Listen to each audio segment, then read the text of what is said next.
उस वक्त श्याम सिंह जी जो थे हमारे परदादा जी, उनके मतलब उन्होंने खरीदी थी। हाँ, अच्छा अच्छा। और उसके बाद फिर जब देश आज़ाद हुआ तो फिर बाबा जी के नाम आ गई, हाँ। फिर पापा के नाम आ जी गई। जी, अभी देखो हम जो भी लायक होगा इसकी अगली पीढ़ी में उसके नाम आ जाएगी। सही बात है, सही बात है जी। तो काफी शौकीन थे दादाजी। बहुत ज्यादा। अच्छा अच्छा अच्छा। हाँ, तो हम बात कर रहे थे गवर्नर की बात कर रहे तो थे। गवर्नर का ऐसा था कि वो जी, 1 महीना पहले हैं सब अधिकारी कैंप कर रहे, कमिश्नर, कलेक्टर, डीएम सब आ गए जी। उस वक्त पूरे गांव में कच्चे मकान थे और कच्ची ही सड़कें हुआ करती थी। मतलब टोके खड़ंजी हवेली के सामने थी हमारी, जी, जो खुद पर्सनली बनाए हुए थे। जी जी। तो उसकी तैयारी के लिए हमारे दादाजी ने क्या करा जो अजीब बात थी। हाँ। और उसकी वजह से आज तक हमारे गांव को बहुत ज्यादा सुविधा है पूरे इंडिया के अंदर, मान लो आप। अच्छा अच्छा अच्छा। चलो मैं उत्तर प्रदेश के अंदर मान सकता हूँ। जैसे कि क्या बताऊंगा अभी किस लिए आई वो ये देखो। जी जी। वो हमारे बाबा जी की मतलब मैं उसको समझता हूँ कि उनकी तारीफ में मैं कसीदे पढ़ रहा हूँ। जी जी जी। उन्होंने पूरे गांव का जितने कच्चे मकान थे सब लिखवा दिए एक ही कलर में। जितनी कूड़ियां थी, जितनी गंदगी थी, सब पे बजरपुर रेट डलवा दिया। टोटल रास्ते बजरपुर से कवर कर दिए, कोई धूल गांव के अंदर नहीं। जितने छट्टू लड़के थे, बाबा जी उस टाइम पे ट्रेनिंग रखते थे उनकी फर्स्ट क्लास, वो सब स्काउटिंग की ट्रेनिंग ऑलरेडी उनको देते थे वो। तो जब गवर्नर आया गाँव से बाहर घोड़े पे से उतार दिया गया, कहने लगा आपको यहाँ से पैदल चलना पड़ेगा, यू वेलकम। और वो लठों के नीचे निकाल दिया। गवर्नर जो तंदुरुस्त लड़के उस टाइम पे स्काउटिंग वाले थे, वहां से वो पैदल आके हवेली तक आए। तो चूंकि वो कॉन्वेंट स्कूल के पढ़े हुए थे दादाजी, इंग्लिश की प्रॉब्लम उनको थी नहीं, जो उनसे कन्विंस करने में दिक्कत नहीं आई। एक बात जी जी। और ड्रेस इतनी बढ़िया पहने हुए थे कि उसमें थोड़ा सा अधिकारियों को लगा कि तो गवर्नर से भी ज्यादा खूबसूरत लग रहे हैं, तो गवर्नर से ज्यादा अच्छे कपड़े पहन रखे। उन्होंने हेड लगाए हुए थे गोल। तो वो फिर उन्हें हल्का इशारा जो मिला, उन्हें लगा कि गांव के लिए कोई कुछ फोटो है उनका, फोटो हाँ एड ना मिले, कोई दिक्कत हो जाए, तो उसलिए फिर उनको दूसरी ड्रेस में जैसे ही नाश्ते का प्रोग्राम हुआ तुरंत ही उनको फिर साफा बना के कि आप जमींदारी परिवेश में रहें तो ज्यादा आपको बेनिफिट मिलेगा। गवर्नर साहब बहुत खुश हैं आपकी इस सिस्टम को देख के।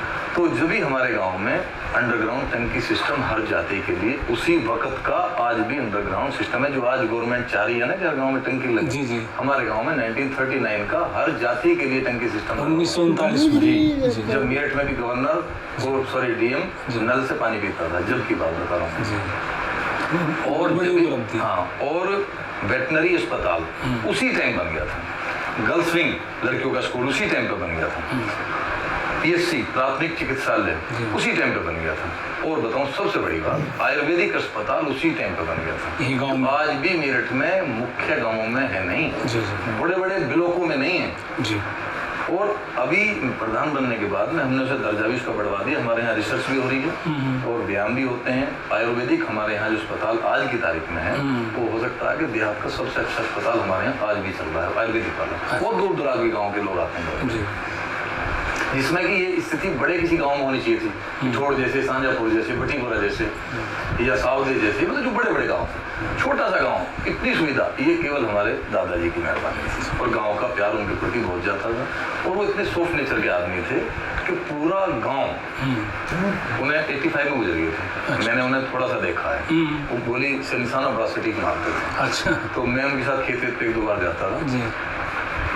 आप यकीन नहीं कर सकते उस बात को, आज भी अमरपुर में वो जिंदा हैं। 10 जगह इस वक्त भी जिक्र चल रहा होगा। जो बच्चे उन्हें मतलब नहीं, वास्ता नहीं, वो भी उन्हें याद करते हैं क्योंकि उनके किस्से ही इतने हैं इस गाँव में। कोई खेत में मिल गया, उसका चारा काट के ले जाओ तो कोई दिक्कत नहीं, मतलब कभी उन्होंने दुखी नहीं। किसी की भैंस मर गई तो उसके दरवाजे रोने लगे, भैया इसका बेचारा बर्बाद हो जाएगा, ऐसे ठीक। तो मतलब वही वजह है हम लोग आज भी गांव में रह रहे हैं। सही वजह उनका आशीर्वाद इस गांव को फल रहा है, हमें फल रहा है। शिक्षित थे, सबसे बड़ी बात है, बहुत ज्यादा जागरूक भी थे और बहुत ज्यादा सेंसिटिव भी थे। हाँ नीरज जी, जहाँ मतलब शिक्षा होगी वहाँ जागरूकता ऑटोमेटिक आ जाती है। ये मेरा मानना है, शिक्षा आज भी सबसे सस्ता और अच्छा साधन है कामयाबी के लिए। उसके बाद फिर दिल की भी। हाँ, अगर आपके पास शिक्षा आ गई, आपके पास जागरूकता आ गई और पता लगा कि आप उसका मिसमैनेजमेंट, मतलब आप गलत ट्रीट करने लगे लोगों से, तो समझ लो कि शिक्षा जागरूकता दोनों चीज भी आपको भा सकते हैं। उसके साथ साथ आप संवेदनशील आम आदमी की परेशानी को समझते रहें तो ज़्यादा बढ़िया रहेगा। जब तक आप अपने गांव में या शहर में जहाँ भी रह रहे हैं या फैक्ट्री चला रहे हैं, जब तक उसके आखिरी आदमी तक के दर्द को आप महसूस कर रहे हैं, जब तक मैं बता रहा हूँ आपको बिगाड़ नहीं सकता। असल में क्या है,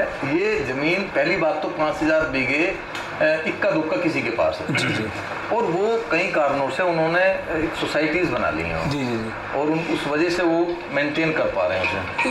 थोड़ा विस्तार से बताया। सोसाइटी मतलब दूसरे का नाम कर दी, ट्रस्ट बना लिए। अच्छा अच्छा अच्छा। मतलब जैसे अभी हमारे पे क्या है, इस वक्त हमारे घर में जी मेरे ख्याल से 750 बीघे जमीन है हमारे पास। आपके पास अलग अलग नाम होंगे, इतने नाम होंगे? नहीं, सबके नाम है ना। खुद हमारे पास 250 बीघे। जी जी जी। मैं हम तीनों भाई हो 250 बीघे। हाँ। तो 250 बीघे में हम पूरा कवर करके, मतलब हम 240 बीघे जमीन मैक्सिमम रख सकते हैं। जी जी जी। 250 हमारे पे है। जी जी। तो इतना तो एडजस्ट हो जाता है जी। अभी अगर इससे ज्यादा हम कवर करेंगे तो फिर ट्रस्ट वगैरह, बाग से थोड़ा सा कंट्रोल, हालांकि बाग गवर्नमेंट मानती नहीं है। अच्छा अच्छा। एक फसली और 2 फसली वाला मामला होता जी है जी। कि अगर आप बाग रखते हैं तो 200 बीघे तक रख सकते हैं, 150 तक। अब ऐसा नहीं है। तो अभी जो है ये सब ट्रस्ट बना रखे हैं लोगों ने। जी। रिश्तेदारियों में नाम करा रखे हैं जमीन। अच्छा, तो बाद में कच्चा दे देंगे कभी ना कभी तो करेगा गड़बड़। क्योंकि कानून नहीं मानता इससे ज्यादा नहीं जमीनें का। कानून नहीं, क्या है ना, आदमी इतना ईमानदार भी नहीं रहा आज के उसमें। असल में भाई आपने 80 बीघे जमीन किसी इस मतलब देश में एक जाति हुई है हमारे साथ, जी जो एक ही आदमी ने उसकी आवाज उठाई है। हाँ मैं किसी पार्टी से नहीं जुड़ा हुआ, मैं बताऊँ आपको। जी, जी। पर मैं फिर भी वो बात कहूँगा जो है। जी एक मोदी हमारे प्रधानमंत्री हैं, उन्होंने हमारा दिल की बात जो हम लोगों के सारे जमींदार, सारे राजाओं के जहन में थी, आपके चैनल के माध्यम से मैं पूरे देश में इस बात को कहना चाहता हूँ। जी। हमारे यहाँ देश आज़ाद होने के बाद में एक फरमान जारी होता है। सरदार वल्लभ भाई पटेल रिक्वेस्ट करते हैं राजाओं से कि आप अपना रियासत भारतवर्ष में सम्मिलित कर लीजिएगा। आपका प्रीपर्सी होगा, आपका खर्चा ही होगा, आपको सेना रखने की जरूरत नहीं है, आप विदेश में जा सकते हैं, आपको वेपन बिना लाइसेंस के रख सकते हैं। तरह तरह के लोभ लालच देके उनकी सारी जायदाद भारतवर्ष में इकट्ठा करी। क्यों नहीं बोले हो? एक दो ने गड़बड़ करी, वो भी कहने सुनने से मान गई। 1952 में जमींदारी उन्मूलन एक्ट, रात को 12 बजे हो गया एक्ट कि जिसका हल जिस खेत में चल रहा है उसका मालिक। एक रिट दायर हुई तो पूरे हिंदुस्तान में बताओ, नहीं जमींदारों की जमीन खत्म हो गई रात को 2-2000 जी। कोई जवाब नहीं दिया। उसके बाद हमारे साथ जो नंगा नाच फिर दोबारा से होगा पिक्चरों के माध्यम से, इस कांग्रेस पार्टी की देन थी, मैं समझता हूँ। देश में डेमोक्रेसी आई, प्रजातंत्र में एमएलए एमपी प्रधानी की टिकट भरने शुरू करेंगे जी। पता लगा कि सारे राजाओं के बच्चे जहाँ जहाँ से खड़े हो गए एमएलए बन गए। अगर कोई बना है तो उस राजा साहब की खुशामद करी पहले, जब जाकर एमएलए बना, अगर कोई और भी बना दे। उनकी समझ में आ गया कि राजाओं की आज भी वक्त है, गरीब जनता इनकी लिहाज करती है जी। तो इन्होंने पूरा इंतजाम कर दिया, डायरेक्टरों को फंडिंग करा। और सन 70-80 के दशक में अमरीश पुरी को हवेली में बनाया जाता था, वो पीड़ा देता था गरीब आदमी को। मतलब आखिर में उस पर जूता बजाया जाता था, उसको घसीट कर बाहर लाया जाता था। मतलब जमींदारों की चौधरियों को उनकी छवि खराब करी, आम आदमी। ये बात सही है आपको। और एक ये स्थिति बन गई गांव-गांव में कि जितने बड़े घर हैं इनके अगेंस्ट चले जाओ। उसके अगेंस्ट जाने की वजह से उन बड़े घरों की दिलचस्पी उन गांवों से खत्म हुई। और जब दिलचस्पी खत्म हुई तो उन लोगों ने बाहर व्यवसाय पलायन किया, उन्होंने छोड़ दिया। और खत्म करो इस मामले। ये कारण है बड़ा, मेन कारण ये रहा, जो बड़ी बड़ी हवेलियां खाली पड़ी, ये कारण है। उनकी इज्जत करनी बंद कर दी। जी। मोदी ने ये डिक्लेयर करा है, पता नहीं कब करेंगे। मैं उनसे रिक्वेस्ट करता हूँ कि हर जिले पे बनवाऊंगा पूरा सिरापट जी। और ये कुर्बानियां लिखी जाएंगी उन पे जिन्होंने भारतवर्ष बनाने में अपनी जमीन जायदाद दी है। आज एक पेंशन 100 रुपये कम हो जाओ किसी की, सुबह को कमिश्नरी को घेर लेते हैं लोग, घेर लेते हैं। किसी की थोड़ी सी राशन डीलर की गड़बड़ हो जाओ, पूरा तहसीलदार को घेर लेंगे। हमारी जमीन है ऐसी, पूरी जायदाद चलेगी भारतवर्ष में। हमारे बड़ों ने मेहनत की थी। उसके बाद में जो है उस पर आरोप लगते हैं कि अमरीश पुरी को पीटते हुए ला रहे हैं, फलाना कर रहे हैं। गुंडा वाला हमारा बलात्कारी बना दिया हमें। कहीं तो घोड़े चढ़ाते थे लोगों पे। क्या ये देश आज तक बिना जमींदारों के, राजाओं के संघर्ष के रह गया? हमारी नस्लें खत्म हुई जब लोग घास काट रहे थे। सही बात। तलवार लेके तो हम ही कूदे मैदान में। सही बात है। मैं कहना नहीं चाहता किसी जाति के लिए। अगर दिल चाहे पास आने का तो दिल के सुनो हिचकिचाओ। क्या देवर जी, ब्रश किए बिना ही जा रहे हो? ब्रश ही तो कर रहा हूँ। मिट्टी वाले से क्लोजअप नहीं किया तो समझो ब्रश ही नहीं किया देवर जी। क्योंकि जिंक ताजगी वाला नया क्लोजअप अब दे सबसे ज्यादा ताजगी। बड़ा क्लोजअप अब सिर्फ 55 रुपए में। कौन गया लड़ने वहाँ? अगर वो जनता, गरीब जनता सुरक्षित थी तो किसकी वजह से थी? हमारे गट्टों में तलवार लड़ते थे, जमींदारी लड़ते थे, जमींदार लड़ते थे, राजा लड़ते थे, वरना नस्ल बदल जाती है यहाँ से। सही बात। वो कुर्बानी कोई नहीं देखता जी। तो ये कई मैटर करते हैं इस चीज को। और कई कारण खर्चे वर्चे भी ज्यादा लोगों ने, जमींदारों ने करे, इस वजह से भी पलायन हुआ है। कमाने की आदत खत्म हो गई है, अंग्रेज आ गए, उन्होंने उनकी आदत खराब कर दी। घर की मदरा पीते थे, उसकी जगह उन्होंने वाइन पिलानी शुरू कर दी। बड़ी बड़ी तलवार 5-5 किलो की रखते थे, उनकी जगह 200 ग्राम की पिस्टल उनके हाथ में दे दी। वो बड़ी बड़ी ड्रेसेस पहनते थे, उनकी जगह जीन्स टी शर्ट पहनानी शुरू कर दी, कोट पैंट। तो वो इतना कंफर्टेबल जीवन उनका अंग्रेजों ने बना दिया कि वो एक्सरसाइज छोड़ दी, वर्जिश कम हो गई और सारा मामला फिर ढीले पड़ते चले कि वो कंट्रोल नहीं कर पाए अपनी जायदाद, खेतों में नहीं जा पाए दोपहर में। चलिए, तो आपने बहुत बढ़िया जानकारी दी नीरज जी। अब आते हैं प्रेजेंट में, किसान का बच्चा कैसे कामयाब हो। आपने देखा होगा सारे गांव में यही हाल है, किसी के पास 50 बीघे भी जमीन है, 40 बीघे, नौकरी करूंगा मैं तो इसके बारे में दोस्तों, किसान का बच्चा एक ही तरह से कामयाब हो सके जी।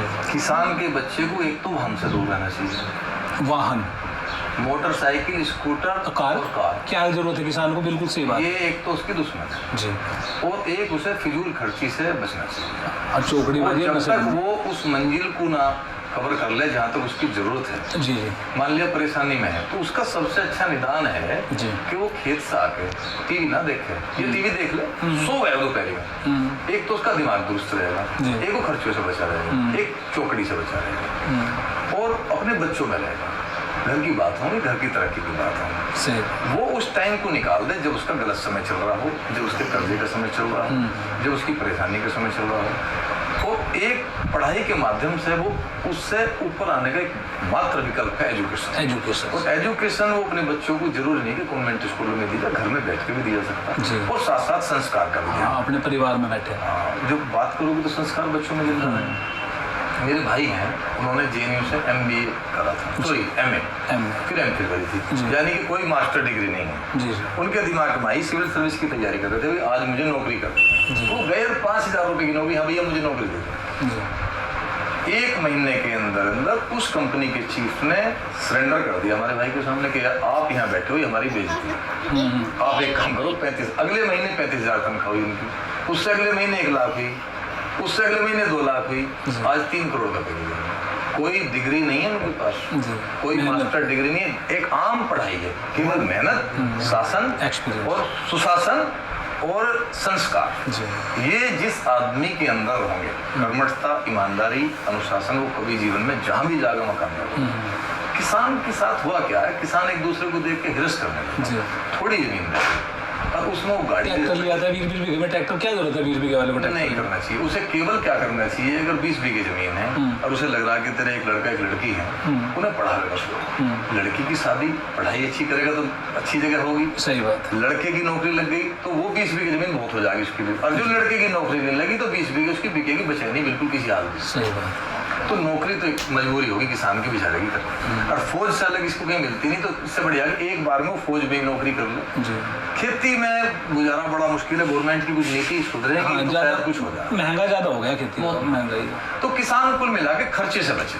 अच्छा नीरज जी, अब आपने बीच में अमरीश पुरी की बात करी तो मेरे भी ध्यान आ गया, मुझे ऐसा लगता है बॉलीवुड वाले, जैसे हमारे यहाँ हमारे बड़े, हम जब छोटे छोटे थे आपने भांड देखा होगा, भांडिये नशनीय टाइप होते थे, ऐसे ही बॉलीवुड वाले कितने अमीर हो जाए रहेंगे भांडी सारे। बात बताऊं मैं क्या है, अक्षय कुमार कितना अच्छा नेचर था, सब ये बोलते हैं देशभक्ति के लिए मूवी बनाता है, गुटखा बेच रहे हैं, आपने देखा उसका ऐड।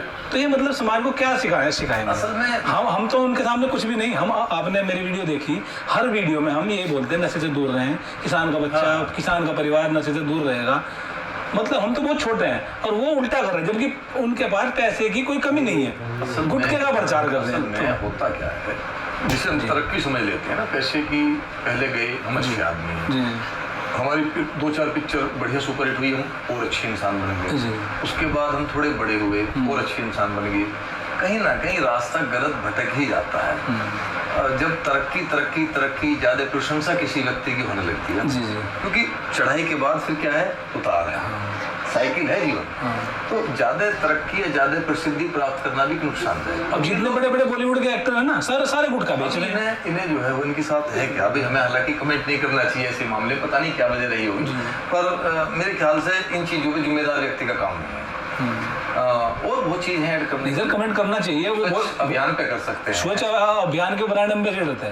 पहले बोलते थे ना फू फू करना इसमें नहीं है, तो अभी भाई खुद क्यों कर रहे हैं? शिक्षा की बड़ी प्रॉब्लम है, उस पर अभियान चला सकते हैं ऐसे लोग।